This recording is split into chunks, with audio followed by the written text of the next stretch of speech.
जय मसीह की, praise the Lord. परमेश्वर का धन्यवाद हो आज के इस दिन के लिए। ये समय प्रभु ने हमारे जीवन में दिया ताकि हम प्रभु के नाम को महिमा दें। मेरे प्रियो, आज हम एक विषय में बाइबल से सीखने के लिए जा रहे हैं और वो विषय है विश्वास। जब हम देखते हैं प्रभु यीशु मसीह अपने चेलों की नियुक्ति किया तो उसने इस आशय से नियुक्ति किया कि उनका विश्वास प्रभु के प्रति मजबूत हो जाए। क्योंकि जब हम देखते हैं यीशु मसीह नासरी अपने बचपन के नगर में जहाँ उसका पालन पोषण हुआ, नासरत में जब वो गया और नासरत में जा कर के जब उसने लोगों को सुसमाचार सुनाया, लोगों के बीच में आश्चर्य कर्म किया, तो बाइबल ऐसा बताता है कि वह ज़्यादा लोगों के ऊपर में आश्चर्य कर्म नहीं कर पाया। इसलिए क्योंकि बाइबल में लिखा है उन्होंने उस पर अविश्वास किया। अविश्वास एक बड़ी समस्या है जिसके कारण हम प्रभु से दूर हो जाते हैं। अविश्वास के कारण हम प्रभु को नहीं पहचान पाते, अविश्वास के कारण हम प्रभु को नहीं जान पाते। इसलिए मेरे प्रियो, हमको हमारे अंदर में एक बड़ा विश्वास का होना जरूरी है। एक अद्भुत विश्वास का हमारे अंदर में होना बहुत जरूरी है। लूका रचित सुसमाचार के अंदर यदि हम 17वें अध्याय को देखें तो वहाँ पर प्रभु यीशु मसीह एक विषय में अपने चेलों को सिखा रहे हैं। वहाँ पर ऐसा लिखा है, फिर उसने अपने चेलों से कहा, हो नहीं सकता कि ठोकरें ना लगे, परंतु हाय उस मनुष्य पर जिसके कारण वे आती है। जो इन छोटों में से किसी एक को ठोकर खिलाता है, उसके लिए यह भला होता कि चक्की का पाट उसके गले में लटकाया जाता और वह समुद्र में डाल दिया जाता। सचेत रहो, यदि तेरा भाई अपराध करे तो उसे समझा, और यदि पछताए तो उसे क्षमा कर। यदि दिन भर में वह 7 बार तेरा अपराध करे और 7 बार तेरे पास आकर फिर कहे मैं पछताता हूं, तो उसे क्षमा कर। 5 वचन में, तब प्रेरितों ने प्रभु से कहा, हमारा विश्वास बढ़ा। मेरे प्रियो, ध्यान दीजिए, विश्वास की आवश्यकता हमें ना केवल प्रभु को पहचानने में है, परंतु विश्वास की आवश्यकता हमको एक क्षमा और पवित्र लोगों की संगति करने में भी हमें विश्वास की जरूरत है। क्योंकि यदि हम मनुष्यों के साथ एक अच्छा संबंध बनाने के लिए चाहते हैं तो हमको क्षमा की आवश्यकता है, और क्षमा हमारे जीवन में तभी आएगा जब हमारा विश्वास परमेश्वर के प्रति मजबूत रहेगा, हमारा विश्वास खुदावन के प्रति मजबूत रहेगा। यहाँ पर जब प्रभु अपने चेलों को एक क्षमा के विषय में शिक्षा दे रहे हैं, प्रेम के विषय में शिक्षा दे रहे हैं, तब चेलों को समझ में आया कि हमारा विश्वास बढ़ा। आज हम देखते हैं संसार में एक व्यक्ति दूसरे व्यक्ति को क्षमा नहीं कर सकता, इसलिए क्योंकि वो प्रभु पर विश्वास नहीं करता। और यदि वो प्रभु पर विश्वास करेगा तो वो अपने भाई को, अपने लोगों को, इवन अपने दुश्मनों को भी वो क्षमा करेगा। क्योंकि क्षमा तब हमारे जीवन में आएगा जब हमारा विश्वास प्रभु के प्रति अटूट रहेगा, जब हमारा विश्वास प्रभु के प्रति अटल रहेगा, तभी हमारे अंदर में क्षमा का भावना आएगा, तभी हमारे अंदर में प्रेम जागृत होगा, तभी हम प्रभु के साथ एक अच्छा संगति में बन सकते हैं यदि हमारा विश्वास प्रभु के प्रति मजबूत रहेगा। तो इसलिए मेरे प्रियो, यदि हम समाज में एक अच्छा जीवन जीना चाहते हैं, अपने परिवार में एक अच्छा जीवन जीना चाहते हैं, हम अपने राज्य में एक अच्छा जीवन जीना चाहते हैं, हम अपने देश में एक अच्छा जीवन जीना चाहते हैं, तो हमको प्रभु के प्रति विश्वास करना बहुत जरूरी है। प्रभु के प्रति विश्वास करना बहुत जरूरी है। विश्वास कैसे हमारे जीवन में आएगा? हम रोमियो की पत्री में देखते हैं, वहां पर लिखा है विश्वास सुनने से और सुनना मसीह के द्वारा होता है, मसीह के वचन से होता है। अर्थात विश्वास यदि आप करना चाहते हैं या विश्वास में आप बढ़ना चाहते हैं, तो सबसे पहले विश्वास का जो मूल है, विश्वास का जो शुरुआत है, वो है मसीह के वचन। जब तक आप मसीह के वचन को नहीं सुनेंगे, जब तक आप प्रभु के वचन को नहीं सुनेंगे, जब तक आप प्रभु के वचन को नहीं जानेंगे, आपके अंदर विश्वास नहीं बढ़ेगा, आप विश्वास के बारे में नहीं जान सकते। इसलिए जरूरी है कि जब आप चाहते हैं कि आपके अंदर में विश्वास का बीज डेवलप हो जाए, विश्वास का बीज बढ़े, तो आपको परमेश्वर के वचन को सुनना पड़ेगा, परमेश्वर के वचन को मनन करना पड़ेगा, परमेश्वर के वचन को जानना पड़ेगा।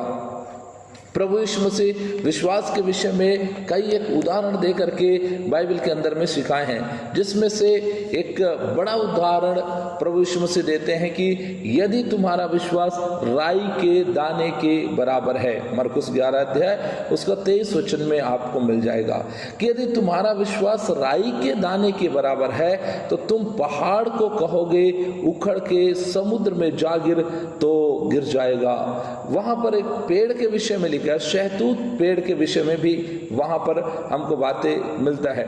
तो इसका मतलब ये है कि राई के दाने के बराबर विश्वास के द्वारा एक बड़ा काम के लिए प्रभु बातें कर रहे हैं कि यदि आपका विश्वास राई के दाने के बराबर है तो अद्भुत काम आपके जीवन में होगा, आश्चर्य कर्म आपके जीवन में होगा। तो राई के दाने का बराबर विश्वास, मेरे प्रियो, राई के दाने कहने का मतलब एक छोटा विश्वास की बात प्रभु यीशु मसीह नहीं कर रहे हैं, परंतु प्रभु यीशु मसीह यहाँ पर बताना चाहते हैं कि राई के दाने अर्थात बढ़ने वाला विश्वास।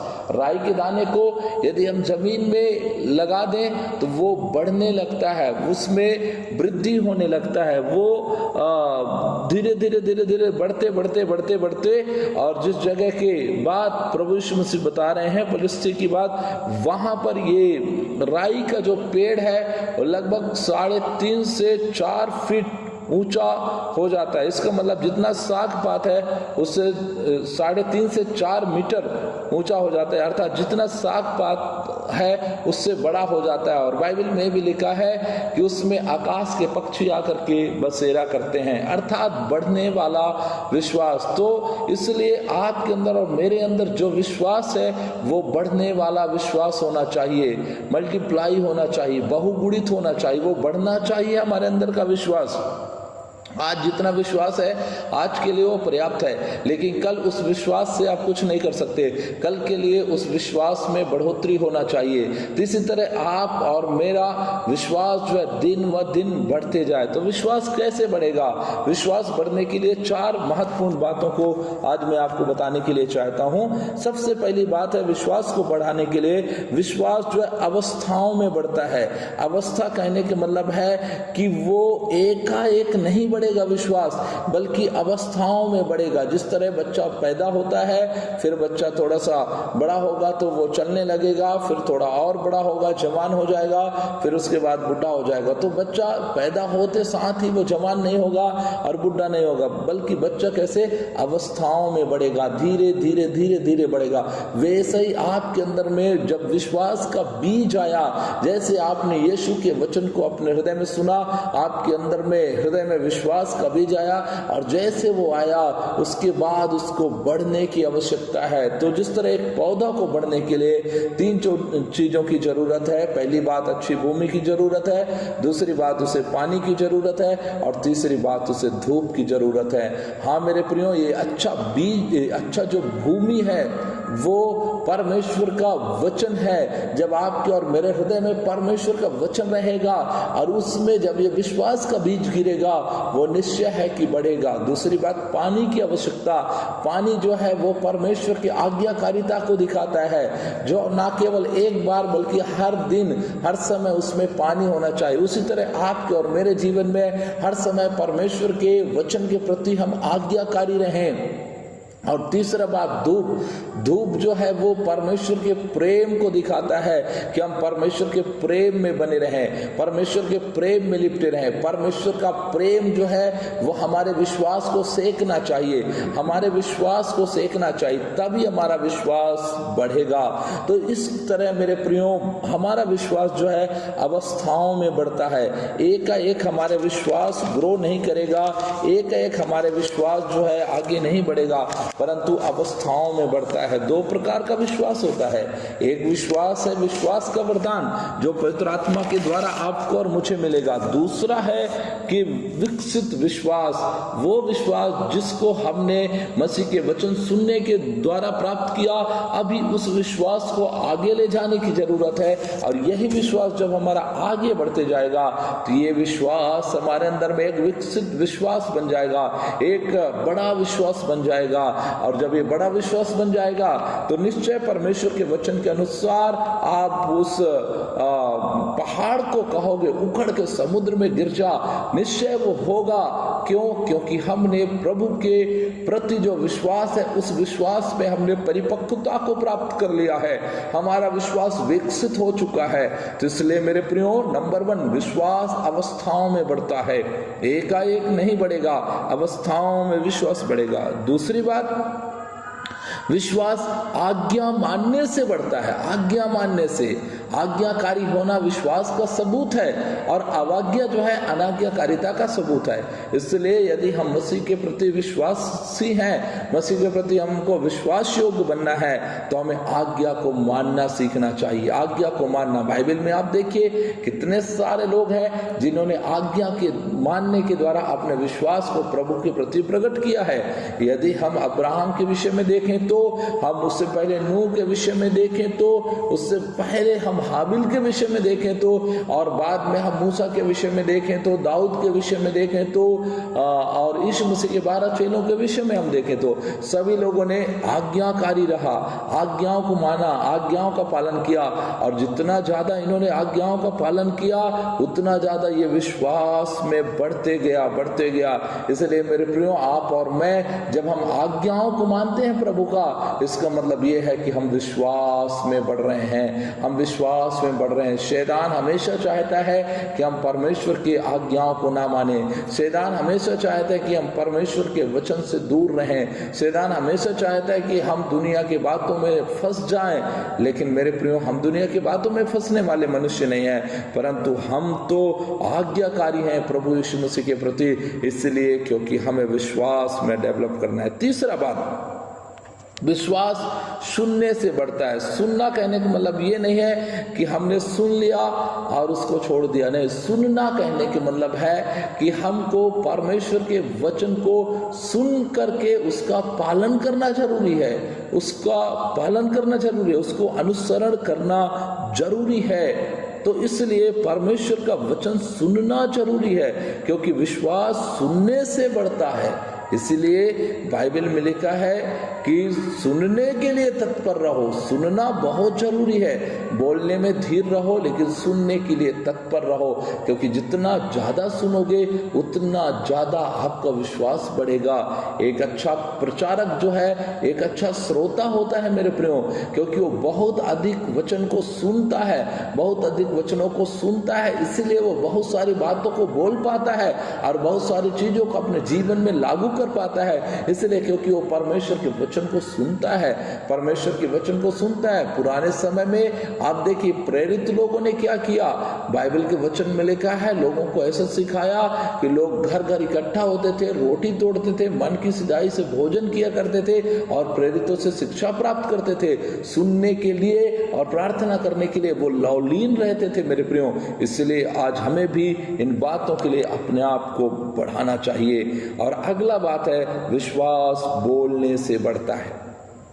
मेरे प्रियो, बोलने के द्वारा विश्वास बढ़ता है, अर्थात हम विश्वास का वचन बोलते रहें, हम विश्वास के वचन बोलते रहें। आपको मालूम है जब आपके और मेरे जीवन में बहुत सारी समस्याएं आता है, तकलीफ आता है, तो हम विश्वास की बातों को बोलना छोड़ करके हम समस्याओं की बातों को बोलने लगते हैं, हम समस्या की बातों को अपने जीवन में लाने लगते हैं। नहीं, विश्वास बोलने से बढ़ता है, विश्वास में सामर्थ होता है और हम जो कहते हैं उसमें सामर्थ है। नीति वचन 18:21 के अनुसार हमारे जीवन में मृत्यु और जीवन की सामर्थ्य है। इसलिए आपको और मुझे बोलने वाला बनना चाहिए, विश्वास के वचन को बोलने वाला बनना चाहिए, विश्वास की बातों को घोषणा करने वाला बनना चाहिए, क्योंकि जैसा हम अंगीकार करते हैं वैसा ही हमारे जीवन में कार्य होने लगते हैं। इसलिए मेरे प्रियो, कभी भी हम गलत अंगीकार ना करें, हम हमेशा अच्छा अंगीकार करें, क्योंकि बाइबल के वचन के अनुसार आप और मैं जैसा हम अंगीकार करते हैं वैसा हमारे लिए होता है। प्रभु के वचन रोमियो 10:9 और 10 में लिखा है, यदि तू प्रभु यीशु को प्रभु करके अंगीकार करे और मन में यह विश्वास करे कि परमेश्वर ने उसे मृतकों में से जिंदा किया है तो तू निश्चय उद्धार पाएगा। हमारे अंगीकार यदि हमको उद्धार के अनुभव में लेकर आ सकता है तो हमारे अंगीकार हमको चंगाई, हमको छुटकारा, हमको आशीष दे सकता है, हमारे जीवन में अद्भुत काम कर सकता है। इसलिए मेरे प्रियो, क्यों ना आज हम एक अच्छा अंगीकार करने वाला बने, हम प्रभु के वचन के अनुसार जीवन जीने वाला बने, क्योंकि जब हम यीशु मसीह को अंगीकार करते हैं, यीशु मसीह को अपना प्रभु करके स्वीकार करते हैं और हमारे जीवन में जब शैतान समस्याओं को उत्पन्न करता है उस समय हम बड़े आनंद के साथ में, बड़े दृढ़ विश्वास के साथ में इस बात को घोषणा करते हैं कि हमारा प्रभु यीशु मसीह है। हालेलुया। तो निश्चय हम विश्वास में आगे बढ़ेंगे, निश्चय हम विश्वास में आशीष को प्राप्त करेंगे। तो इस तरह मेरे प्रियो, विश्वास में बढ़ने के लिए 4 महत्वपूर्ण चीजें बताया। पहली बात, विश्वास अवस्थाओं में बढ़ता है। दूसरी बात बताया, विश्वास आज्ञा मानने से बढ़ता है। तीसरी बात बताया, विश्वास सुनने से बढ़ता है। और चौथी बात, विश्वास बोलने से बढ़ता है। इसलिए आप विश्वास से विश्वास की ओर आगे बढ़ते जाइए, प्रभु के प्रति आज्ञाकारी हो जाइए, प्रभु के वचन को सुनने के लिए तत्पर हो जाइए और प्रभु के वचनों को बोलिए, प्रभु के वचन की घोषणा करिए। यदि आपके जीवन में कुछ तकलीफ, समस्याएं दिखाई देता है, आप यीशु मसीह के नाम में घोषणा करिए, निश्चय आपका विश्वास परिपक्व होगा। सो परमेश्वर का धन्यवाद हो आज के समय के लिए। थोड़ा समय मैं आप लोगों के मध्य में आकर के प्रभु के वचन को बोला हूँ। निश्चय